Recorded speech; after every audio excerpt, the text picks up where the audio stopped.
Hello, everyone, and welcome back to Let's Learn English. I'm your host, Jessica. Today, we're diving into one of my favorite topics, travel, the adventures, the food, the getting lost. And to share his own stories, I'm joined by the wonderful Daniel. Hi, Daniel. Hey Jessica, I am so ready to talk about this. I've been itching to go somewhere new. I know, right? The travel bug is real. So, to kick things off, what's the most unforgettable trip you've ever taken? Oh man, unforgettable. That's a tough one. But I think I have to say my trip to Thailand a few years back. It was just completely different from anything I'd ever experienced before. Thailand. Wow. Okay, I've always wanted to go. What was it like? Incredible. The energy in Bangkok is just insane in a good way, you know? Yeah, You have these ancient, beautiful temples right next to like huge modern shopping malls. It's this amazing contrast. right. The old and the new. Exactly. And the street food? Jessica, don't even get me started on the street food. Oh, I can only imagine. That's what everyone talks about. So, what was the absolute best thing you ate? Okay, so this is gonna sound really simple, but mango sticky rice. I am not kidding. I think I ate it every single day. The classic. It's famous for a reason. It really is. It's perfect. Sweet, a little salty from the coconut milk. Ah, amazing. But it wasn't just the food, it was the people, you know? Yeah? Everyone was just so warm, so welcoming. I remember trying to ask for directions once, and my Thai is, well, it's non existent.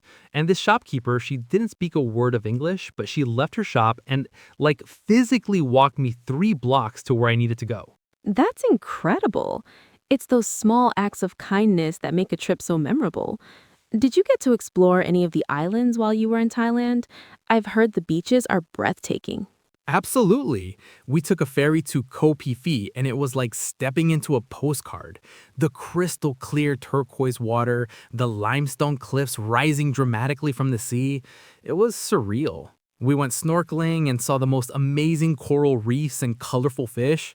It was a completely different side of Thailand compared to the bustling city of Bangkok, but equally unforgettable. That's amazing. It reminds me a bit of my trip to Italy, actually.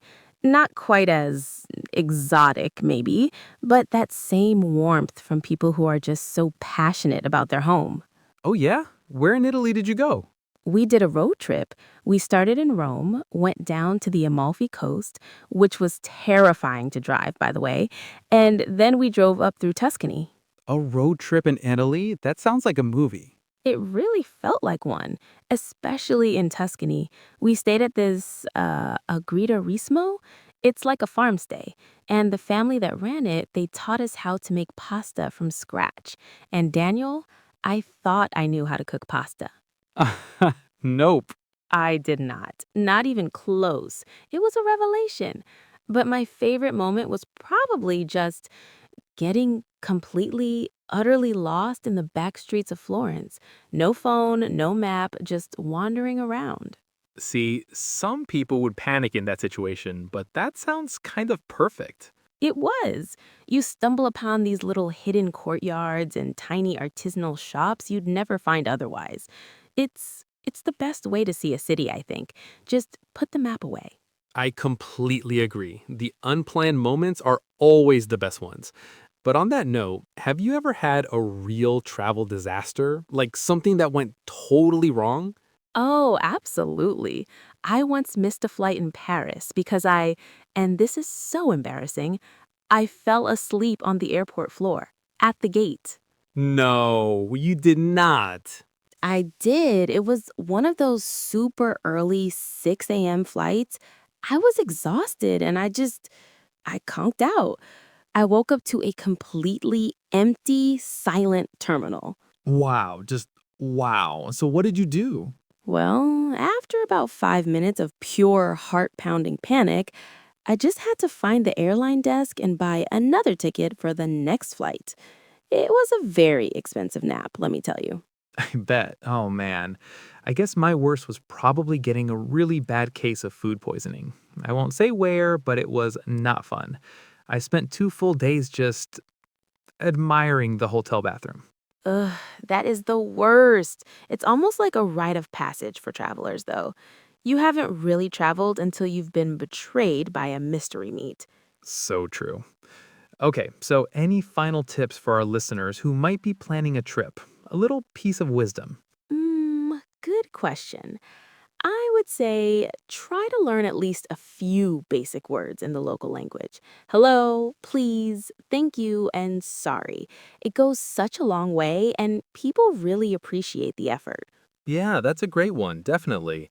And I'd say pack light. You never, ever need as much stuff as you think you do. Oh, 100%. I am still learning that lesson every single time. You and me both. Well, this has been so much fun, Daniel. I'm officially ready to book a flight somewhere, anywhere. Me too. My browser tabs are already open. And a big thank you to all of you for listening to this episode of Let's Learn English. We hope our stories have inspired you and maybe even taught you a new phrase or two. Join us next time for more conversations. Bye for now.